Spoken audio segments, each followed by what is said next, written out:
Every year, my family watches It's a Wonderful Life around this time of year because we're Americans. And I don't know if you knew this about that movie, but Jimmy Stewart, who famously played George Bailey, when he was filming that, had just gotten back from the front lines of World War II. He had spent 20 months on the front lines, and he had, while he was filming, what we today call PTSD. He would wake up in the middle of the night having nightmares of bombs dropping and his friends dying. He couldn't eat anything. For 6 months, all he could keep down was peanut butter and ice cream. And that's what he lived on for 6 months. He would fly into fits of rage and shake uncontrollably and was really struggling to keep it together until, of all people, the guy who played Mr. Potter helped him, took him aside and said, "Jimmy, I know what you went through was really, really hard, but what we're doing here on this set matters. We're telling the world a better story, and it matters as much as what you did over there." And eventually it took. The guy who yelled, "Merry Christmas, Bedford Falls," the same one who winked at heaven and talked to angels, started to heal. And it turns out he finally started believing the story he was telling. So we're continuing our series, How to Happy. Now we're in the Happy Holidays version of that series. But when I got to this topic, I almost didn't preach this sermon because it's so counterintuitive. When you hear God's wisdom for today, I think a lot of you are going to be like, nope, except it actually works. The problem is it's really hard in American culture this time of year. So let me give you an example. You know that song, "Have Yourself a Merry Little Christmas"? A lot of you don't know the original version was "Have Yourself a Merry Little Christmas. It may be your last." Anybody heard that? Yeah, that's the actual way the song was written. It may be your last. Last year or next year, we may all be living in the past. And when they gave that song to Frank Sinatra, he was like, nope. So Frank Sinatra said, we got to change that. It's too bleak. So he changed it from that to "Let your heart be light. From now on, our troubles will be out of sight." There was another line, "We'll have to muddle through somehow." And he was like, no, we're going to change that too. Change it to "Hang the shining star upon the highest bough." Because he thought it was too dark. And maybe he had a point. It may be your last is kind of bleak. And yet, that is the path to happiness. Let me explain. If you have your Bibles, turn to Psalm chapter 90. It's right in the middle of your Bible, right in the middle of the Psalms. Let me set it up first. This psalm was written by Moses. And if you're new to church, Moses was Israel's first great leader. But he was actually raised as an Egyptian. It's a twist of irony in God's providence because he was adopted as a Jewish baby by an Egyptian when the official policy of the Egyptians was to kill Jewish babies. He was adopted. He was brought into a life of tremendous luxury and advantage. He was raised in a palace, had all these access to Egyptian resources and education. And for the first 40 years, that's what Moses' life was until in a fit of rage, one day he saw an Egyptian official abusing a Jewish slave, and he just was overcome by passion, and he killed the Egyptian. And immediately he knew life as he knew it was over. He had to flee to avoid being killed himself. He fled to the wilderness where for 40 years he lived, and in order to survive, he had a job tending sheep. It is quite a career setback. I grew up with sheep, technically making me a shepherd, and I got to tell you, it's pretty boring. Sheep are like the animal kingdom's version of watching paint dry. And Moses goes from that life of luxury to this, living in the wilderness, tending sheep. And after 40 years of doing that, God comes to Moses and says, now you're ready. Now I want you to be a leader, to lead my people out of slavery. And Moses is not the same man he was 4 decades earlier. He's no longer the prideful man who killed a guy in passion. He has become appropriately small. He thinks accurately of himself. In fact, the Bible says Moses was the meekest man alive. And as we saw a few weeks ago, meekness, thinking of yourself less, Jesus says that's a great path to happiness. And so when God comes to Moses and tells him he wants him to be a leader, Moses initially says no. He says that I'm the wrong guy for the job, which, by the way, is exactly why God chooses him. But just because God chooses him doesn't mean it's going to be easy, because now for the next 40 years, he's going to lead a group of grumbling, complaining ingrates all around the wilderness. Only God knows where, literally, only God knows where and when they're going to get out. But ultimately, he's Israel's first leader. He puts a dent in human history and changes the world. And before he dies, towards the end of his life, in those 3 very different seasons of his life, at the end of them, he has written a song. So Psalm chapter 90, starting in verse 1. Lord, you have been our dwelling place throughout all generation. Before the mountains were born, or you brought forth the whole world, from everlasting to everlasting, you are God. You turn people back to dust, saying, return to dust, you mortals. 1,000 years in your sight are like a day that has just gone by, or like a watch in the night. Yet you sweep people away in the sleep of death. They are like the new grass of the morning. In the morning it springs up new, but by evening it is dry and withered. We are consumed by your anger and terrified by your indignation. You have set out our iniquities before you, our secret sins, in the light of your presence. All our days pass under your wrath, and we finish our years with a moan. Our days may come to 70 years or 80 if our strength endures, and yet the best of them are but trouble and sorrow, for they quickly pass, and we fly away. If we only knew the power of your anger, your wrath is as great as the fear that is your due. So teach us to number our days, that we may gain a heart of wisdom. We live in a world and culture that does not get a song like this. I mean, if Frank Sinatra wouldn't sing Have Yourself a Merry Little Christmas, imagine what he would do to this. And part of it's because it's an ancient song, and part of it is because we don't like to think about death, even though it's inevitable.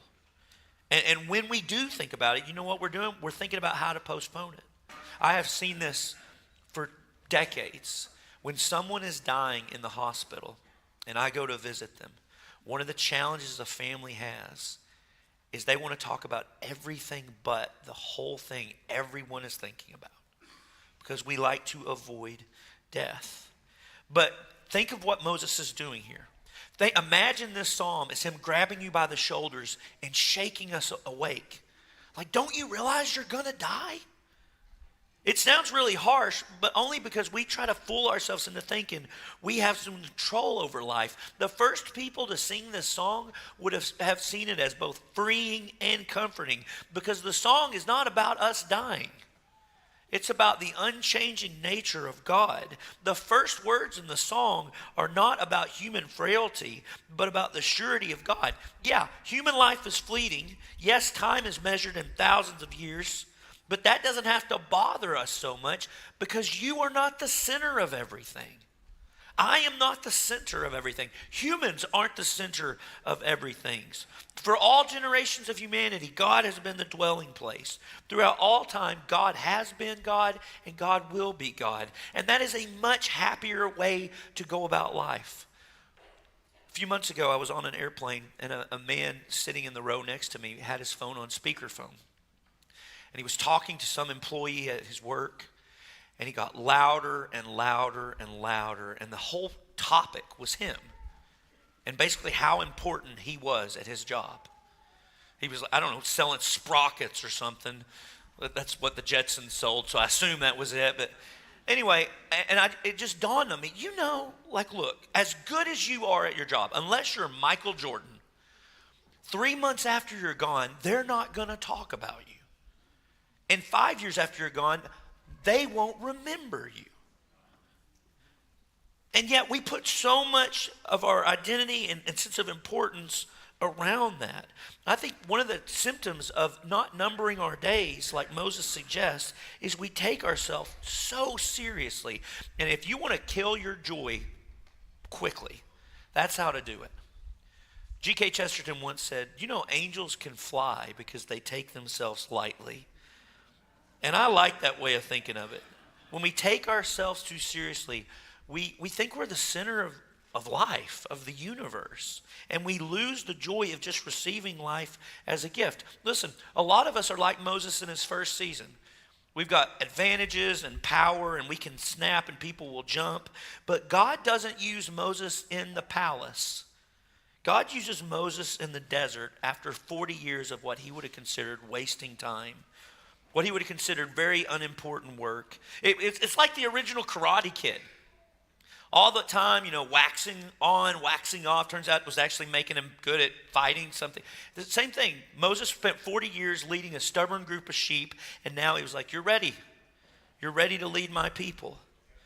God humbled Moses, let him see his own limits, and then God used him. And that's why Moses ends the song the way he does. Teach us to number our days, which is another way of saying our days are numbered.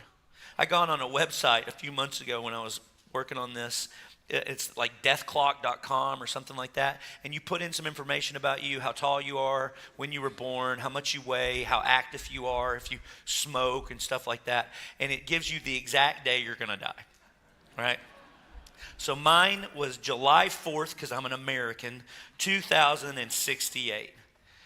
And when I first heard 2068, I was like, that's not even a real date. That's forever away. By then, I'm going to be drinking moon juice and walking my dog in outer space or something. And then it says you have just under 1 billion seconds to live. And that was jarring because it had already told me I had lived already over 1 billion seconds. And that bothered me, which is exactly what this song is going to do. But the only thing worse than facing death is not facing it before you die. Think about our life. We go through life and we act like our parents are going to live forever. We act like our kids are always going to be at home. And we say yes, we have no business saying yes to. We crowd things into our lives that are already overcrowded, and we do it because we forget that our time isn't infinite. Only God is. And if we took that seriously, it would change our lives. It would certainly change our calendars because we cram so much in. We're trying to live like our days aren't numbered, but they most certainly are. And the reason this song is so important is once you realize your time is limited, it gives you wisdom in how to spend your limited time. There's a hospice nurse named Bronnie Ware who has walked with thousands of men and women in their last days of life. And she wrote an essay a couple of years ago, where she talked about the most common 2 regrets that she's heard from people on their deathbed. The second most common is this, primarily from men. I wish I hadn't worked so hard. She said this came from every male patient that I had nursed. They missed their children's youth, their partner's companionship. Women also spoke of this regret, but as most were from an earlier generation, many of the female patients had not been breadwinners. All of the men I nursed deeply regretted spending so much of their lives on the treadmill of a work existence. And then regret number 1. I wish I had lived courageously, not just tried to fit in. This was the most common regret of all. When people realize their life was almost over and look back clearly on it, it is easy to see how many of their dreams have gone unfulfilled. Most people had not honored even a half of the dreams and had to die knowing that it was due to choices they had made or not made. Health brings a freedom very few realize until they no longer have it. I want to say something about these regrets because in my 25 years of doing kind of pastoral ministry, those regrets I hear. The first one I do hear still from mainly men. And one of the things I want to say to the brothers, and this is true for sisters too, so, just apply it. But I think for the men, one of the things that hooks us with overemphasizing our job, not that your job's not important and not that it's not even a calling, a way that you can serve God. I think for most of us, we get into our job because we want to be a good provider for our families. But over time, the way Satan twists it is it becomes an idol. And we're trying to provide for our families, but ultimately we prioritize it over our families. And what is so powerful about what Bronnie's telling us is she's radioing back from these thousands of people saying, though they have regrets, but if you number your days, you don't have to. These are people who it was easy for them to number their days because their days were now in single digits. And they had so much clarity. Because considering your death is a great way to simplify and realize what matters and what doesn't. There's another psalm that if you grew up in church or around church, you've heard. It's Psalm 118. The Lord has done it this very day. Let us rejoice today and be glad. Another translation says, this is the day the Lord has made. Let us rejoice and be glad in it. So why do we rejoice? Is it because we have an awesome day planned? We're going to go to the park and the kids are going to have fun on play dates? No. Is it because you're going to hang out with your friends later or hit the golf course? No. The reason we rejoice is because God made this day. It's a gift, and we rejoice as an act of will. This is really important. It's a decision. Our emotions, we live in a world and like a culture that is overwhelmed by our emotions. We let our emotions dictate our lives. And that's a really bad way to be happy, honestly. One of the things I read on happiness was this statement, feel the feel, then you take the will. In other words, if you chase happiness as a feeling, it is a great way to become miserable. But if you decide to have joy, you will have it. And that's what's happening here. This is the day the Lord has made. I will rejoice. It is more of a decision than an emotion.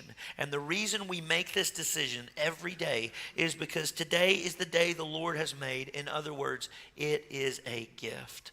On May 25th, 1979, a man named Dennis Whatley was desperately trying to catch his flight from Chicago to Los Angeles.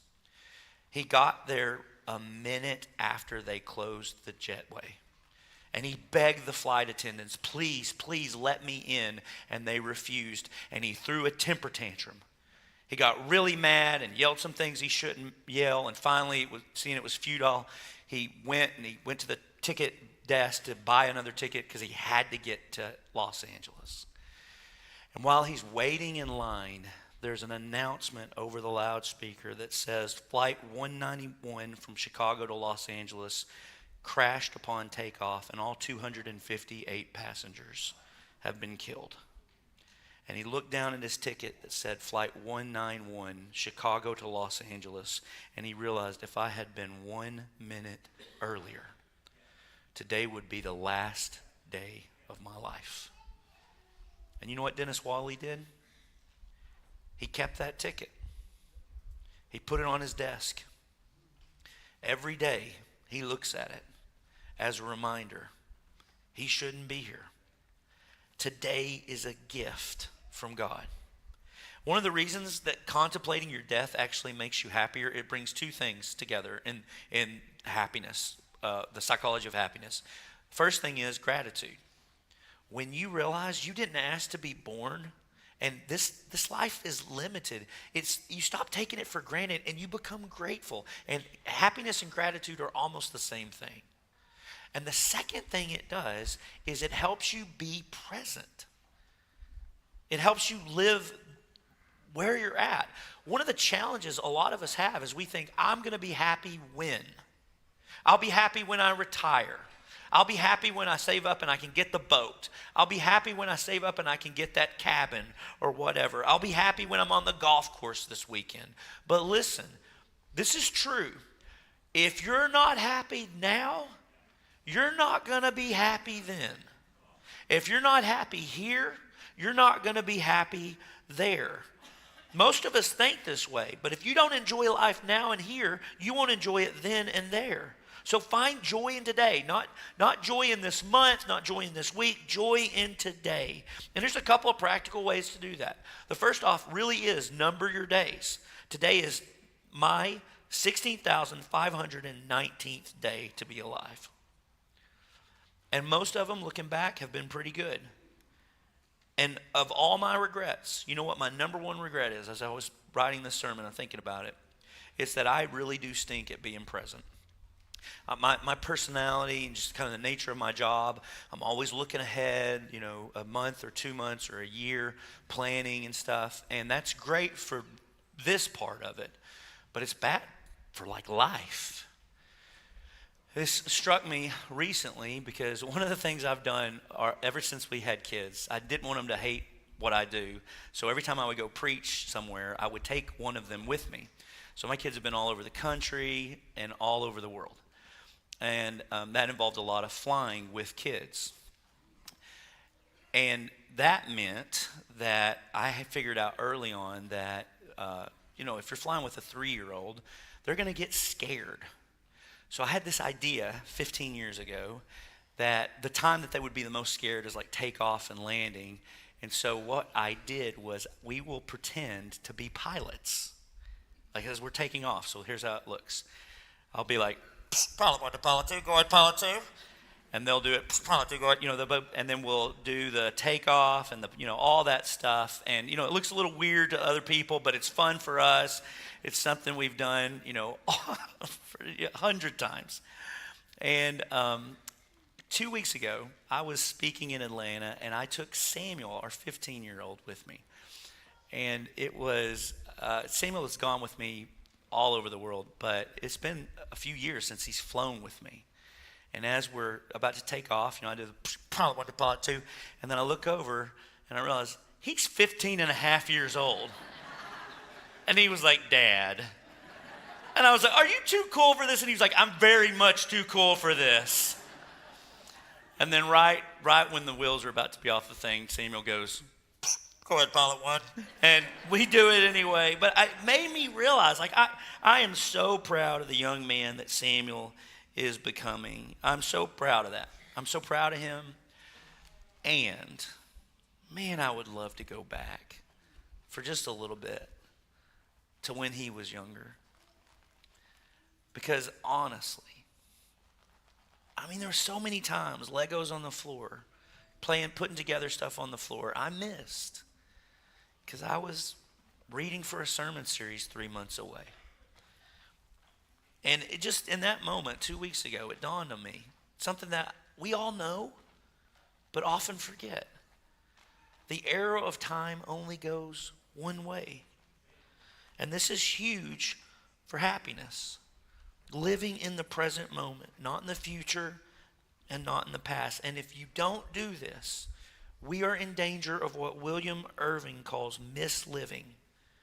He wrote a book called The Guide to the Good Life. And he says there's a danger that despite all our activity, despite the pleasant diversions you might have enjoyed while you're alive, you will come to the end of your life and realize you lived a bad one. There is a danger that when we're on our deathbed, you will look back and realize you wasted your chance at living. Instead of spending it pursuing something good, you squandered it because you allowed yourself to be distracted by all the pleasant baubles that life offers. Do you ever catch yourself with the sneaking suspicion that you'll wake up on your deathbed with the sense that you somehow, in all the hurriness and busyness, that you missed the most important things? Like you somehow started a business and ended a marriage. You got your kids to their dream college, but you never taught them the way of Jesus. You made a lot of money and you got rich in lots of things, but you didn't get rich in what matters most, which ironically is not things. You watched all 14 seasons of whatever, but you never learned to love prayer. Because how we spend our time is how we spend our lives. Do you know the average American spends 730 hours a year on social media? The average American spends 2,800 hours a year watching TV. In an hour, if you replaced an hour of TV before bed with reading the Bible, you would read through the Bible in 6 months. Long before Henry Thoreau talked about going off to the woods to learn to live, the Apostle Paul said it this way: look carefully how you live, not as unwise but as wise. Make the best use of time, because the days are evil. Every day is a gift, every hour is an opportunity, every moment is a chance. How will you spend yours? You remember that haunting line from Jesus of Nazareth? What good does it do if a person gains the whole world and loses their soul? Have you lost your soul? At least a part of it? You want to get it back? And the second thing we do is we look in the rearview mirror at even the worst things that we have gotten through, that God has seen us through. And if you do that, you'll have confidence for your future and your trust with God. Because God, and at least in my rearview mirror, the worst things God used for my good and his glory. It makes me think of this picture. I love this picture. I look at this picture from time to time. This is Auschwitz. These are the men of Auschwitz being liberated. I think if you pay attention to this picture for any time at all, you just start getting happier and happier and happier. And here's why. Because these men have a joy that you and I will never know. Do you know that? Because the greater the suffering, the greater the joy when it's ended. The greater the pain, the greater the joy when it's ended. And the Christian hope is, the reason we can number our days and find happiness is because the reason we can face even tremendous loss is because Jesus, this is what we're celebrating this time of year, God became one of us willingly. There's not a hard thing any of us will go through that Jesus did not go through by his own choice. That Jesus faced the worst the world has to offer, and he comes out 3 days later and says, you should see the other guy.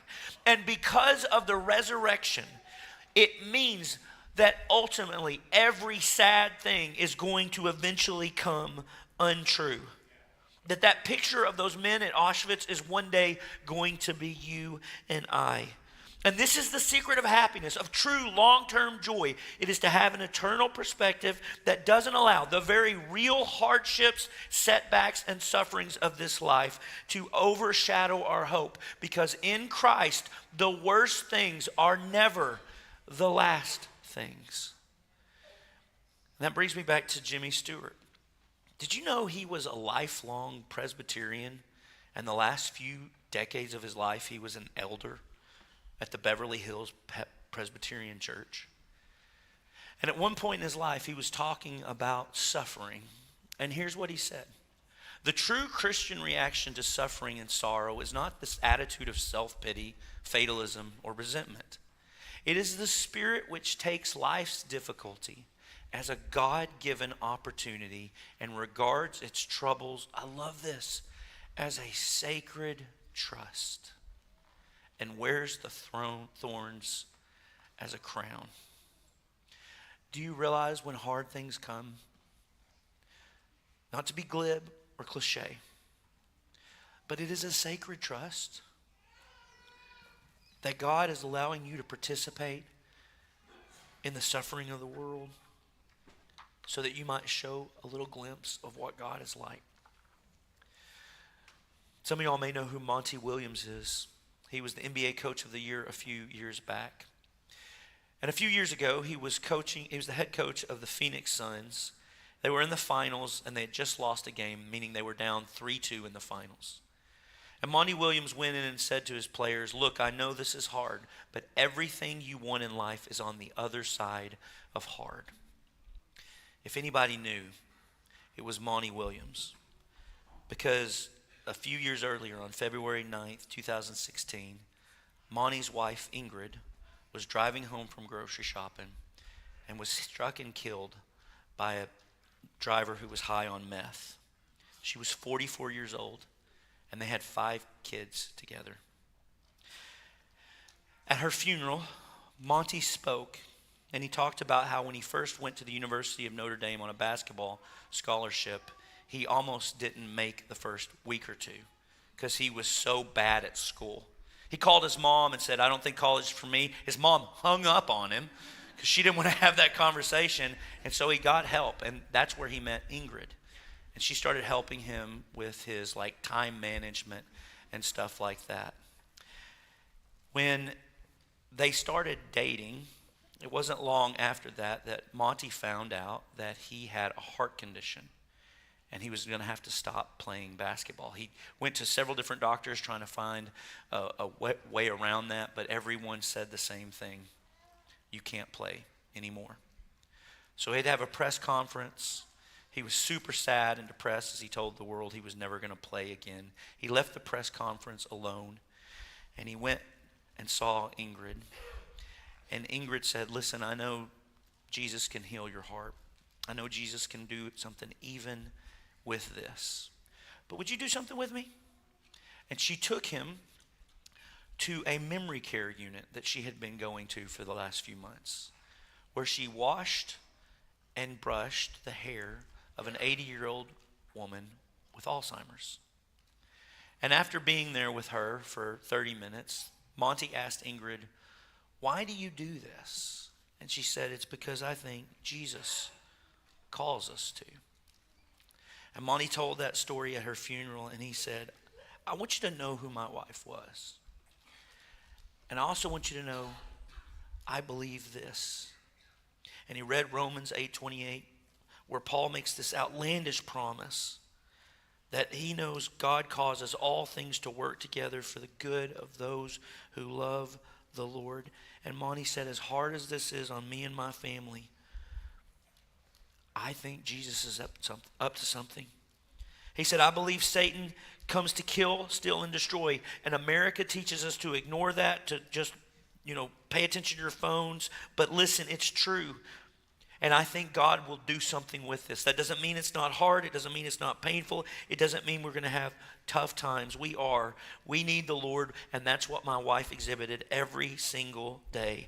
My wife is in heaven. God loves us. God is love. And I want to celebrate my wife's life. I'm envious of her being in heaven. I've got these 5 crumb snatchers I have to deal with.